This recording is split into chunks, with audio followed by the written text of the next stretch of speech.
The eagle. Eagles are awesome, aren't they? Aren't they awesome? You know, shamans from all over the world have always recognized eagles as spirit allies. You know, their sheer power and sense of freedom at the top of the world and the top of the food chain, it really speaks to us. You know, they're the most awesome predators. And in the myths, the eagle stories, they often also abound as cautionary tales where too much power corrupts.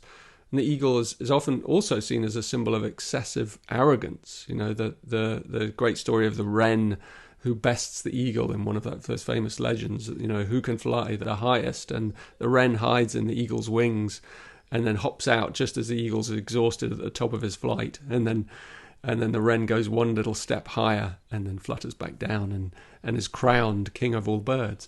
Anyway, you know, when I lived up in the Highlands of Scotland many years ago, in this remote cottage, a man came to stay in the cottage next door, and he was an ornithologist, and he'd come up to study the golden eagles that live up there in the mountains. And so I offered to take him up to the cliff tops where they were, because I was a mountain tramp really back then, and I knew every inch of those hills. I was a ranger that just ranged around those highland glens in my kind of crazy time of my life.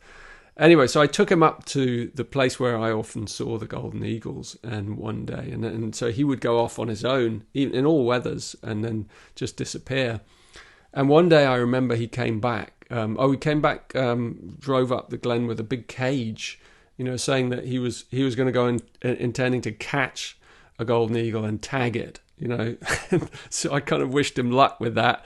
And he went off, and he spent months, you know, up on the moors, like waiting for one to come into his cage in all weathers. And he's incredibly dedicated. But I remember one day when he came back down to the cottage, and he hammered on my door, and he was going, I've caught one. And he was completely wired, you know, by this experience in his life.